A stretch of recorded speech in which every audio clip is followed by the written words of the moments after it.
Hello, and welcome to the 101 Introduction to EPR for Paper and Packaging Laws in the United States recording. This recording is being recorded on October 1st, 2025, and information in this presentation is up to date as of October 1st. Please make sure if you are watching this webinar to review CAA's website for the most up-to-date information. Great. Starting off with our legal disclaimer, this is a reminder that Circular Action Alliance is not an attorney nor law firm and does not provide legal advice or recommendations. Please do not take our advice as such. Information in this presentation is not substitute for the advice of an attorney. Please seek the advice of legal counsel as necessary. And our antitrust reminder. As with the nature of EPR, there are many competitors on this call, so please do not discuss any of the topics on the right. CAA will not discuss any of the topics on the right in order to comply with federal, state, and international antitrust or competition laws. And some welcome and important reminders here. So as a reminder, this is the 101 onboarding session, and this session will focus on providing an overview of EPR, CAA, and provide resources to help you determine if you should register with CAA. This webinar is the first in our three-part onboarding series. We also have our 102 that focuses on registration and agreements and dives deeper into discussing the Participant Producer Agreement, or PPA, and state addenda. Additionally, we have our 103 webinar that discusses budgeting for EPR fees and dives into an overview of how EPR fees are set. As a reminder, if you have questions, please email producer.support@circularaction.org or submit a case through the Help and Support tab on the Producer portal. Okay, starting off with our agenda for today, we plan to provide an EPR overview, provide an overview of CAA, dive into EPR across the states, give some state updates, share information on producer registration and preparedness, and lastly, leave room in the end for questions. Okay, starting off with what is EPR? Well, extended producer responsibility, or EPR, is a policy approach that shifts financial and sometimes operational responsibility for the recycling/end-of-life management of a product to the companies that produce the material. EPR laws for paper and packaging require producers to either partially or fully fund the collection, sorting, and processing of the paper, packaging, and packaging-like items that they supply into these states. Since producers are made responsible for the cost to manage their products and packaging at the end of life, EPR fees typically incentivize design choices that improve recyclability, minimize waste, and improve environmental outcomes. They do this through what's called eco-modulation. Producer fees will be impacted by eco-modulation factors such as incentivizing increased use of recycled content or switching to reusable packaging through lowered fees. Okay, what is a PRO? A producer responsibility organization, or PRO, is a producer-led nonprofit organization that provides producers with compliance services to help them meet their obligations under EPR laws. Generally, a PRO is responsible for developing a program plan for managing covered products. The plan is reviewed by a state-appointed advisory board and approved by the state regulatory agency. The program plan outlines program operation and the collection and management of producer fees. Currently, CAA has published program plans for both Oregon and Colorado. Some states, like Maine, refer to PROs as stewardship organizations, or SOs, and for the context of US laws, SOs and PROs are the same thing, just with a different name. Okay, packaging EPR in the US. Currently, there are multiple states that have passed EPR laws in the United States.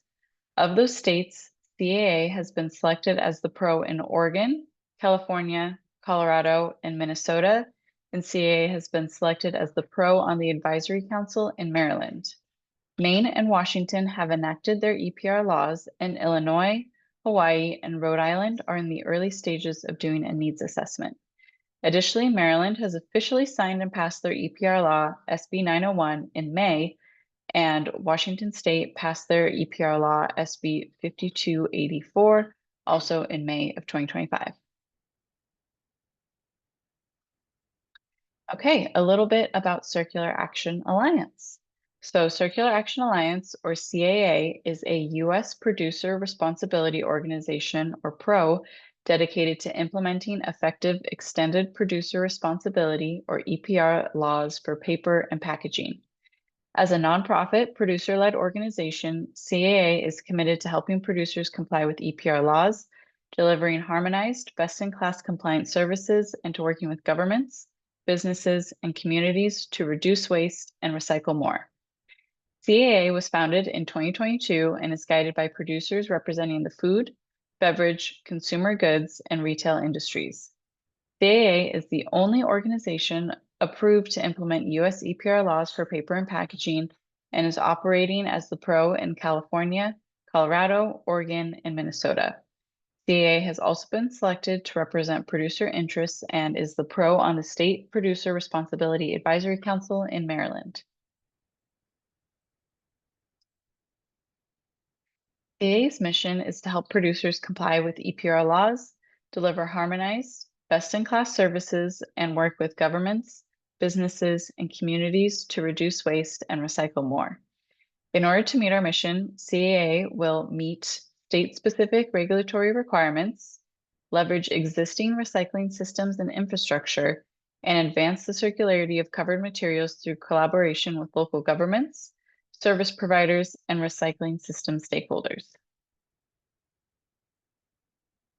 And now we will talk about what EPR looks like across the US states. Okay, as you can see, each state program varies slightly in scope. In the covered materials column, you'll notice that all of the states include product packaging in the scope of their program, but the definition of packaging does, however, vary slightly from state to state, so it is important to refer to each state's definition so you can be clear as to whether your materials are covered. Additionally, you'll notice that all 7 states also include food serviceware in their covered materials. Oregon, Colorado, Minnesota, and Washington also all include printing or paper products. This includes items like printed paper, catalogs, magazines, coupons, and other similar items. Looking at the sectors column, you can see that all 7 states include consumer packaging or B2C packaging in the scope of their EPR law, but only California and Oregon include business to business or B2B packaging in the scope of their laws. Lastly, you can see in the third column whether the EPR law in each state requires that the recycling system is either partially or fully funded by the program. Okay, now let's look at producer obligations across each of the states. As you can see, all 7 of these states require that producers join an approved PRO and collect and report data to a PRO, pay fees or dues based on the data submitted, and have a potential redesign of materials or delivery method of those materials. 2 states, California and Maine, also require a reduction plan in the use of plastics within their law. And some states have future requirements that require all packaging materials either be recyclable or compostable.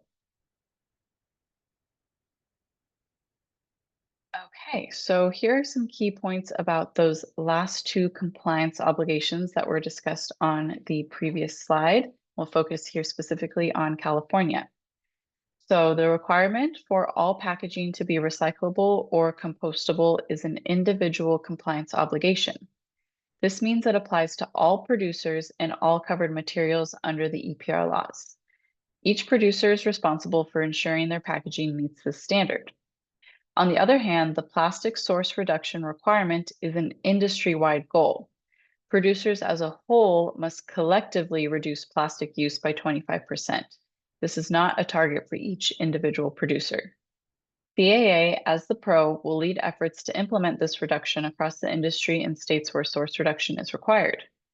Each producer will need to develop a reduction plan, but they aren't required to meet the full 25% reduction on their own. CAA will coordinate across all producers to help the entire industry reached that 25% plastic reduction target by the set date, which in California is 2032. Okay, and with that, I will go ahead and pass it over for Matt to talk about some state updates.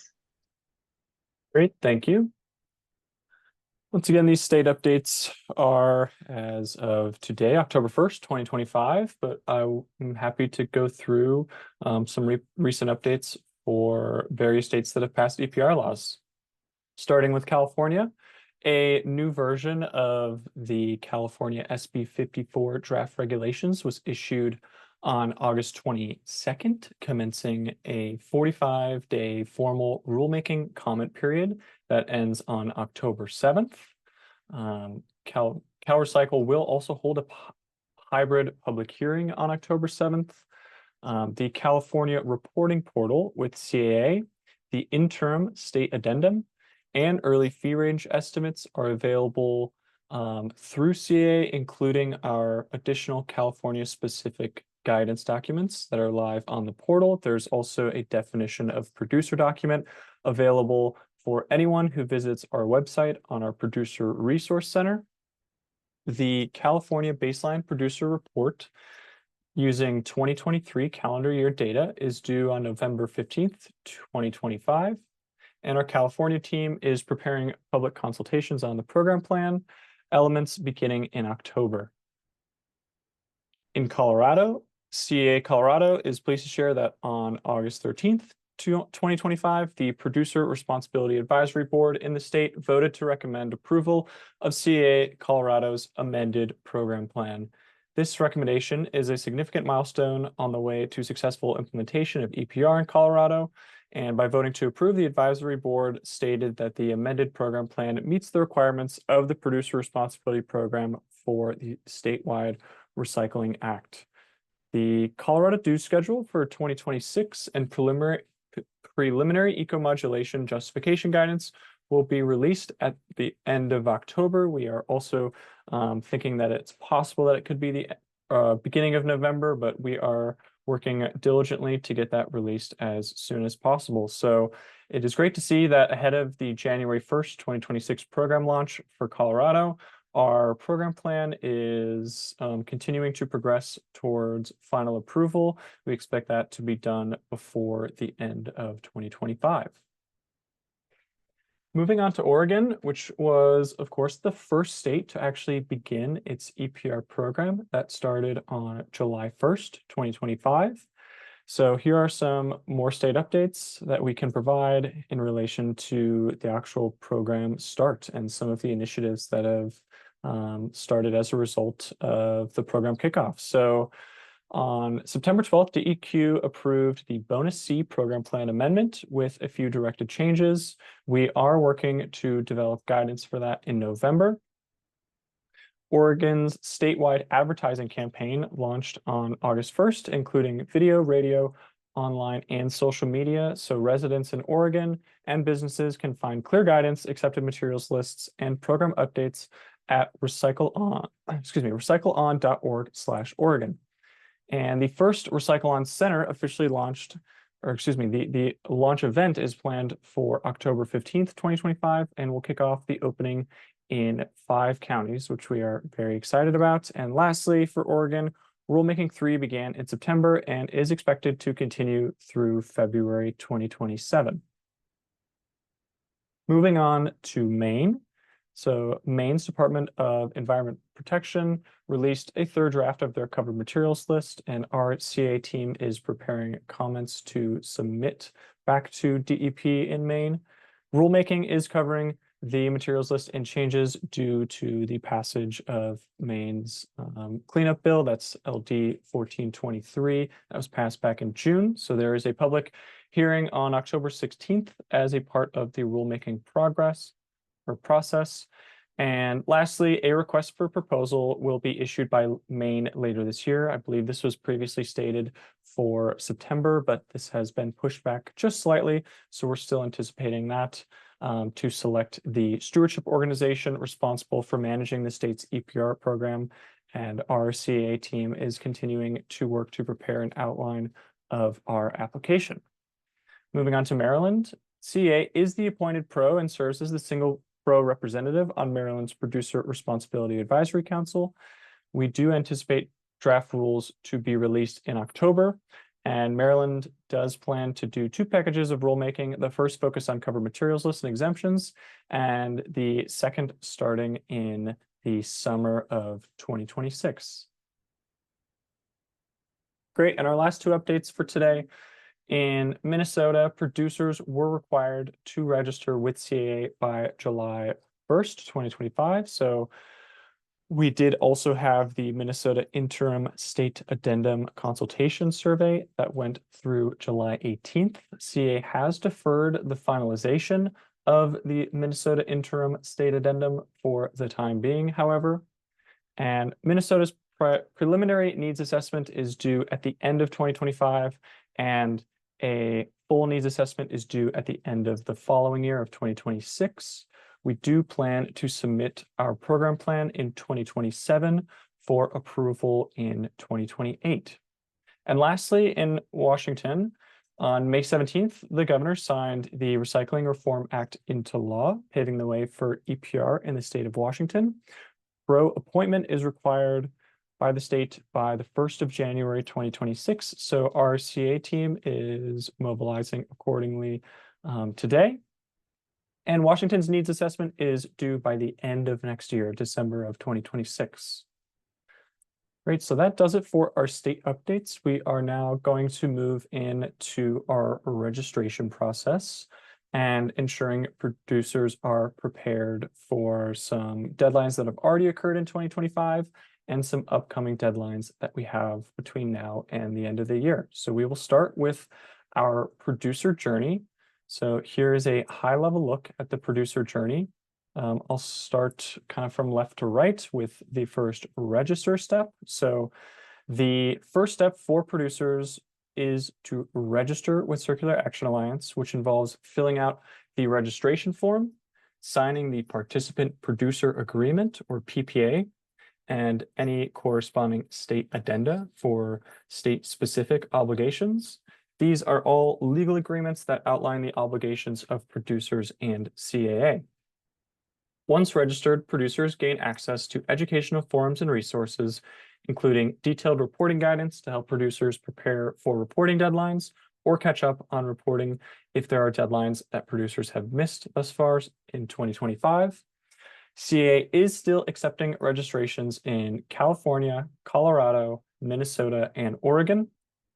So the second step after registration is to prepare to report and to actually submit your company's supply data.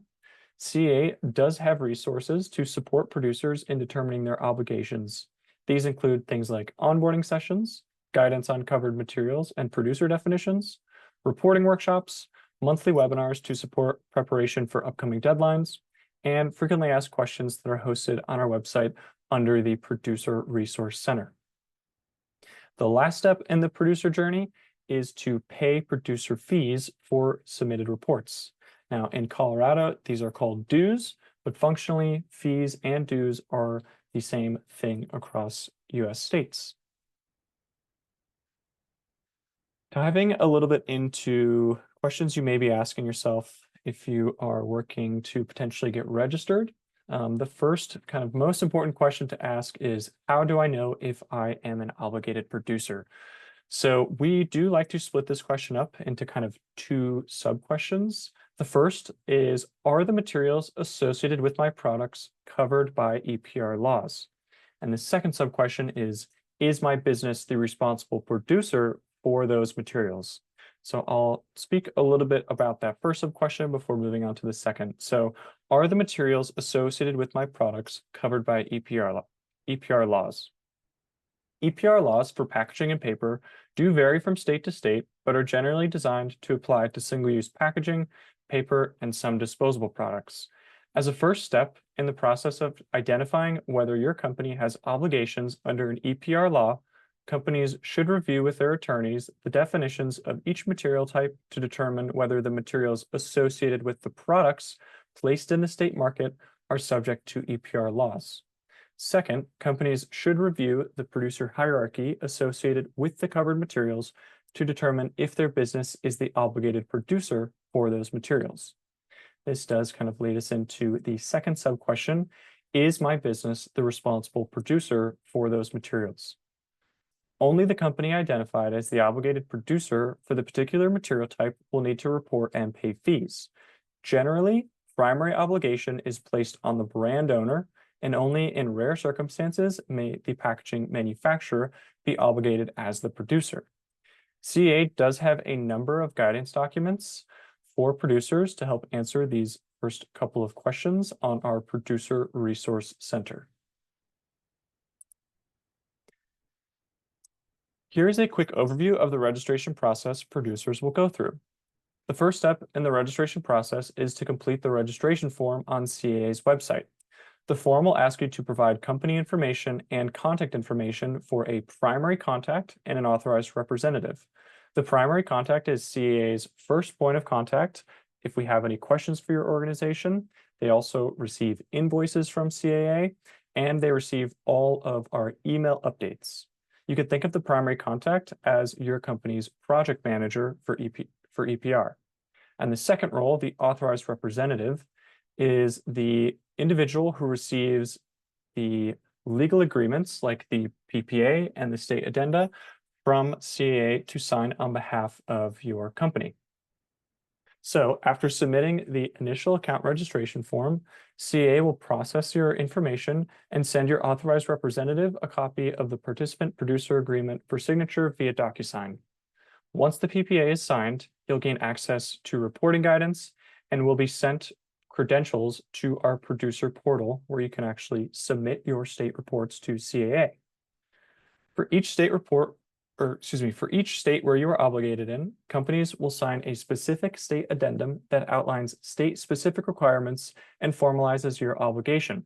Not all state addenda are finalized as they are dependent on the finalization of EPR regulations in states where CAA operates, and thus only the Oregon and Colorado state addenda have been developed to date. And recently, we also finalized our interim state addendum for California. Each state addendum will be developed by CAA and be provided to producers and will include state-specific policies, procedures, rules, and requirements applicable to the producer in that state. State addenda will not be required to access the guidebook, but will be required to submit data to CAA in Producer Portal. So although producers receive portal credentials after the PPA is signed, only after the corresponding state addendum is signed can you actually submit your state report.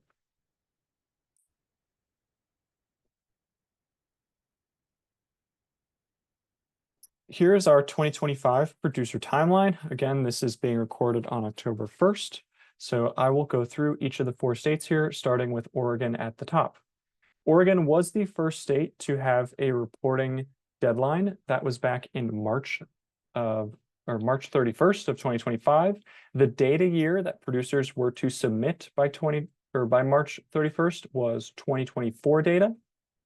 After that reporting deadline, CAA published the producer fees for the 2025 program year that runs from July 1st through December 31st. So the producer fee schedule was published back in May, and invoicing started in June ahead of the program launch on July 1st.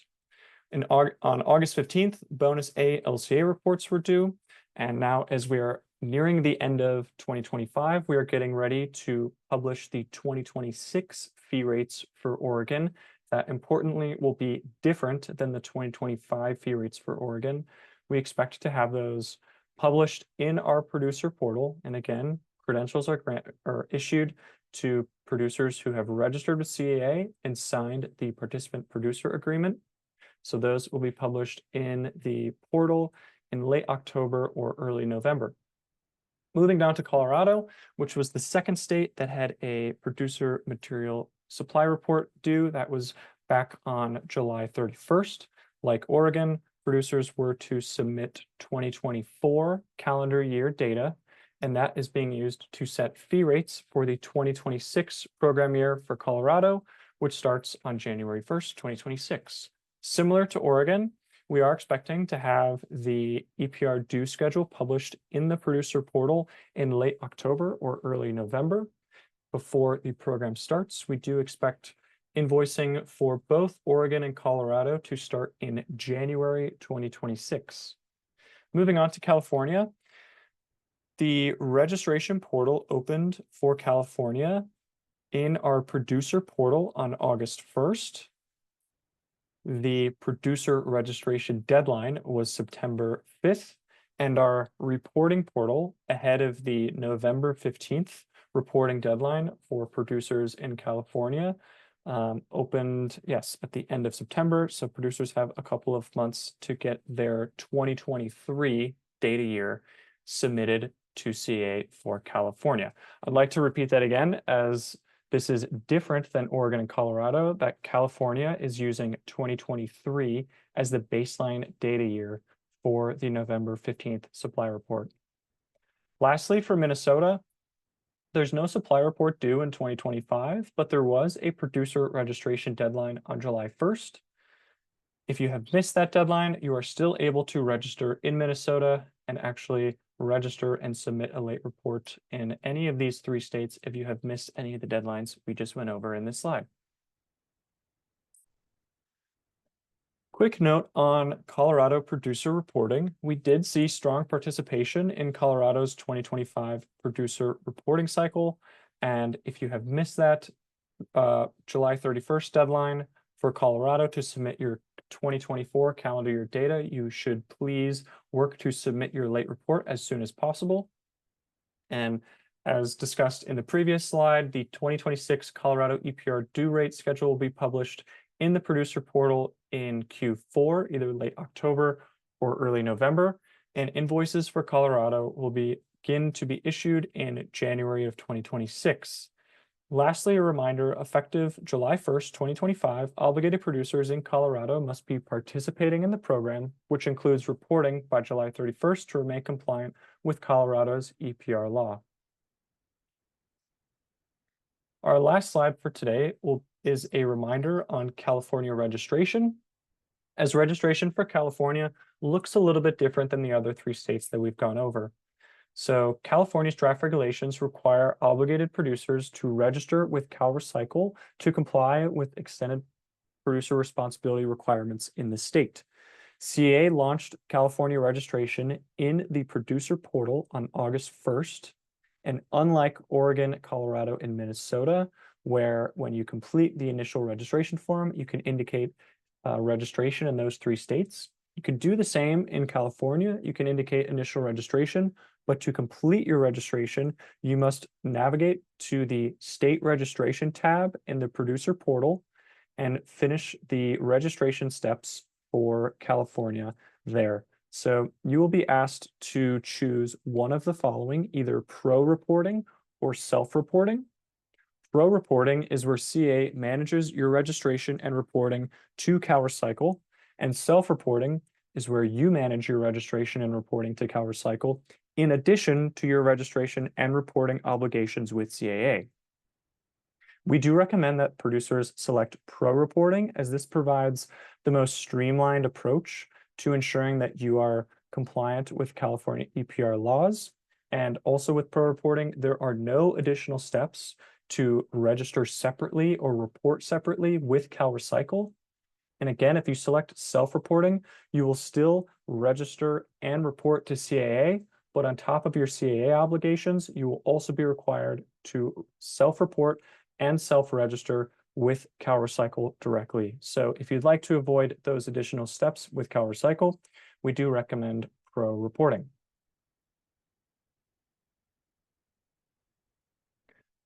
Great, we hope you have learned some things about EPR and CAA in this Introductory 101 webinar. If you believe you are an obligated producer and you have not done so already, we highly suggest working to register your company with CAA as soon as possible. You can find the registration form on the slide here, or you can also find it on our website. We do have a producer resource center with lots of FAQs. There are specific producer definition documents on there. So please also visit that Producer Resource Center. We have a monthly newsletter that we send to producers. You're welcome to sign up for that on our website. Please email us with any questions at producer.support@circularaction.org. And this is the first of 3 onboarding sessions. A 101, 102, and 103 webinar recordings are available. And for registered producers, we do also host more advanced webinars, like a 200, 300, and a 400 series. So if you believe you're obligated, please work to register, and you're welcome to sign up for those more advanced webinar series. Thank you very much for your time. We look forward to seeing you in a future webinar.